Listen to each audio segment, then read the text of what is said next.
Hello BookTube, I'm Heather and this is Recently Seen Reading, and it is long past time that I did Midyear Freak Out Tag. This is a BookTube stalwart, and some years I do it, some years I don't, and this year I thought I would give it a try as part of my getting back into the interrupted routine of recording videos. Question 1. I'm sure you're all very familiar with the questions by now. Best book I've read so far this year, and I think this would be Susie Boyt's Loved and Missed. This was issued, a couple years ago. I think there's a New York Review of Books edition floating around and has had a lot of play on BookTube. It's the story of Ruth and her daughter and her granddaughter as Ruth brings up her granddaughter and her daughter goes through everything you can imagine around addiction, and it's largely a novel about mothering and daughtering and ultimately about grief. And it's beautifully written and relies on compression, I think, for much of its effect. So that is, I think, the best book I've read so far this year. I've read lots of other really interesting things. The top of the list in terms of nonfiction would be Hannah Arendt's The Origins of Totalitarianism. Not a cheery book, but a really good and useful book to have read. Let's see, next question. Best sequel I've read this year. I often don't have an answer for this one, but this year I win because I do have an answer. It would be Olivia Manning's Friends and Heroes. This came out in 1965, and it's the third volume of her Balkan trilogy series, which is the story of Harriet and Guy Pringle as they're living in Romania and Greece in 1939, 1940, as the Germans and the Italians are moving World War II closer and closer to each of those locations, and they have to flee. So the third volume is taken up with their time in Athens, up until the point until when they have to flee Athens. So that's the best sequel I've read this year so far. New release. This is question number 3, I guess. My numbers here on my document are all out of whack. Doesn't matter. The next question is a new release that I haven't read yet, but want to. I'm slowing my roll on new releases a little bit. I'm still reading lots, but in terms of what I'm looking forward to, I'm hoping to get to Madeline Thien's Book of Records. I've really enjoyed her last novel, Do Not Say We Have Nothing, about Chinese emigres. I know very little about the Book of Records, and I'm pretty high the hold list at the library, so that I should be able to get to before the September onslaught of new books. Yes, I know, I said I'm not reading new books, but I always lie to myself about these things. Most anticipated release for the second half of the year. This might be a little bit on the odd side, but I'm really hoping to be able to read Uwe Wittstock's most recent book. I read his February 1933 in January, February, and that was about the momentous changes in Germany in 1933 as Hitler came to power. But I want to read his next one, which is Marseille 1940, which is about the time in Marseille, in Vichy, France, when people were trying to escape from France. I read 1 or 2 novels set in that time period that I thought were quite interesting, so I'm looking forward to this, and it's a piece of history. It's a kind of choppy sort of history to read. It's day-by-day accounts usually, hopping from person to person, so I find them interesting and challenging to read because they're often about people I know very little or nothing about, so that's always a good sign for me in a book. Biggest disappointment. Well, biggest disappointment for me in terms of reading books this year is my own fault. It's a book called My Darling Detective by Howard Norman, and I picked this up because of its setting. It's set in Halifax, where I live, and that's largely its downfall. It's a novel that's essentially a pastiche of a lot of classic noir, mystery fiction, and radio shows. It's set in, I would guess, the 70s, early 80s, and talking about events that happened in the 40s in Halifax. And it's kind of a tough sell, and I really shouldn't have picked it up. I should know this by now, that I shouldn't pick up books written about the city by people who haven't lived here very long, or by people who are not interested in capturing the city accurately.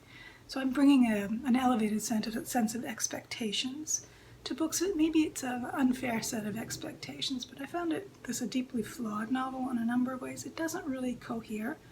I know there's lots of play around mystery fiction conventions and what Halifax might have been like if it was an entirely different city, but it's not the right novel for someone like me who lives in the city, knows the area it describes and even specific houses it describes pretty well, and knows the libraries. Libraries in Halifax play a big role in the novel. I know the libraries well. I know the system for training librarians in the city well, and this novel is just so far off baseline historical reality that I couldn't get past it. So that was the biggest disappointment. I don't think it's a bad novel. I think it's probably a very ordinary novel, and not for me. It's a bad choice on my part. And what else is there? Biggest surprise. This was genuinely a surprise for me. It's a novella by Nathaniel West. Miss Lonelyhearts was published in 1933. It's set in New York City, a story of a man who's working as a Miss Lonelyhearts, a sob sister, someone who answers letters written to the newspaper with advice.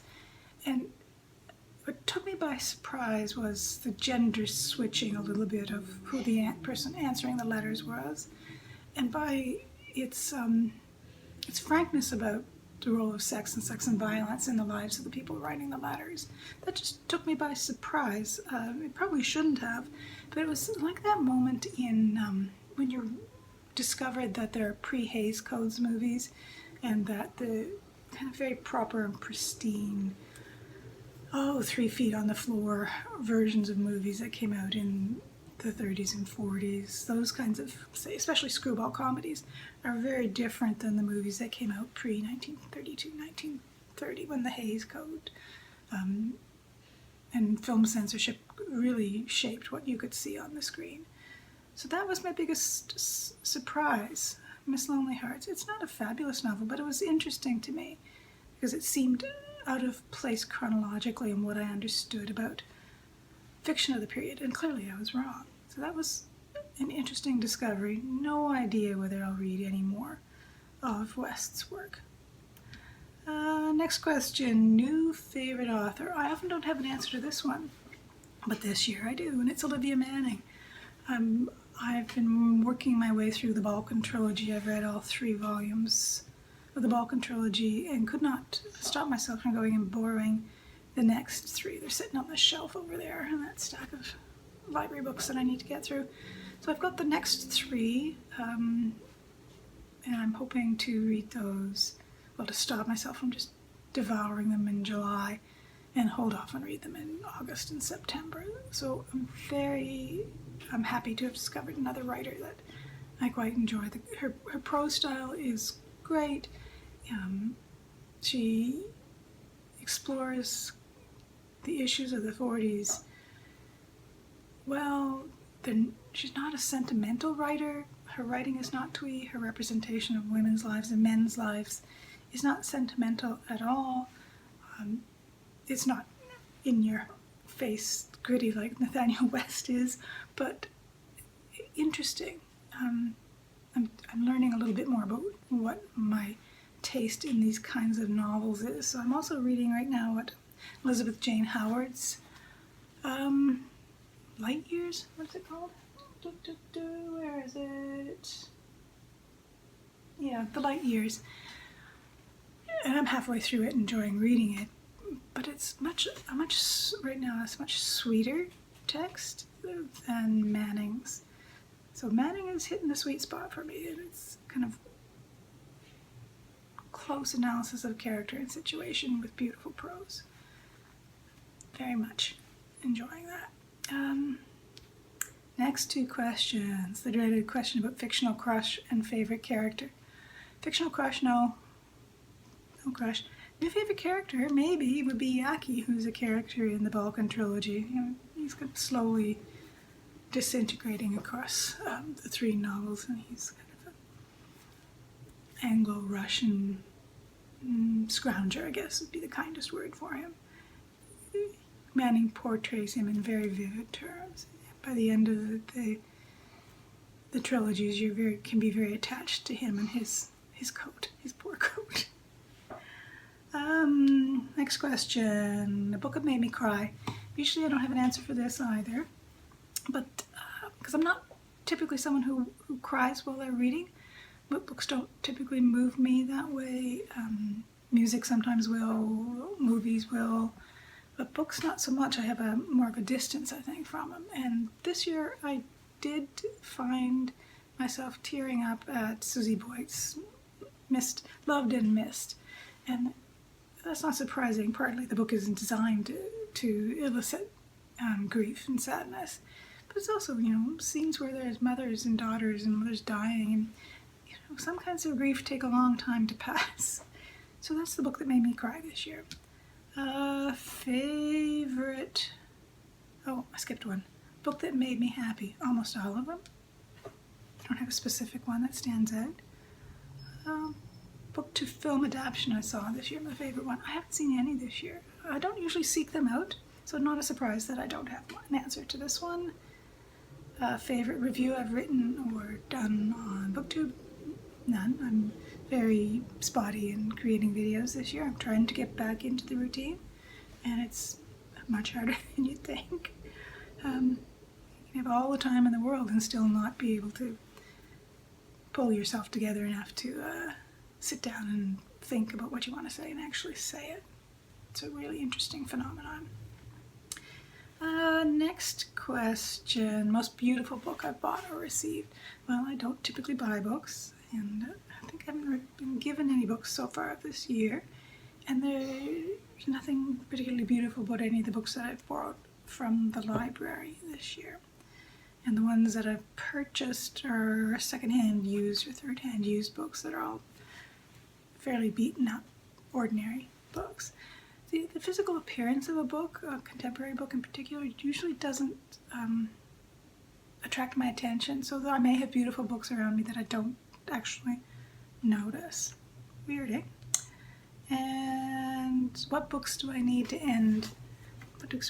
read by the end of the year? Well, books that I commit to through a reading group that I participate in. All of the books in the world. It's not impossible, but possible, I know. I did a dreadful thing a couple of years ago, calculated how many books I read on average in a year, and calculated roughly how many more years I have to live based on what I understand about my own health and when the women in my family tend to die. And I just made myself miserable for several weeks, maybe longer than several weeks, thinking about how many books there are in the world that I will not be able to read. It's a hard calculation to get past. I don't recommend doing it. Just read what you want to read at the pace you want to read.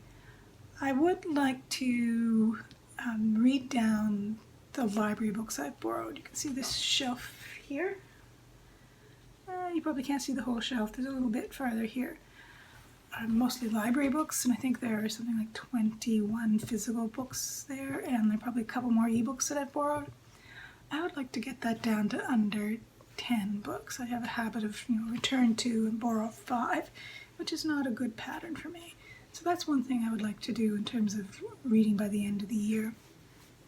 And I would like to read more of the books that are on my shelf. I bought them for a reason, and if I'm not going to read them, they need to go to somebody else.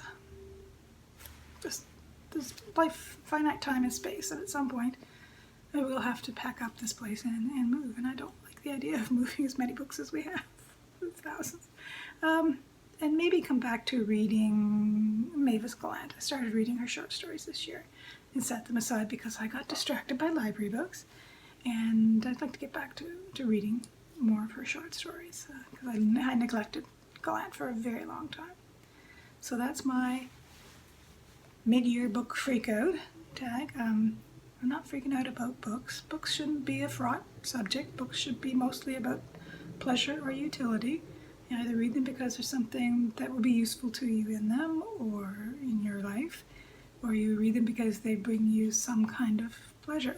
All kinds of pleasures, but that's why you should read. It shouldn't be because you've got, a reading list that someone else has drawn up that you need to feel compelled to get through. So far, it's been a good reading year. So far, otherwise, an okay year. And I hope you have had a lovely 6 months of the year and that you are not dealing with, as many of us are in the world, in the northern hemisphere, heat waves and high humidity. Today we have high humidity, and we'll have high humidity here for another month or 2 months. And we just hope for strong offshore breezes to dissipate that. Talking about the weather, why does every video have to include something about the weather? Why? I don't know. I hope you're doing well, and I'll talk to you soon. Bye-bye.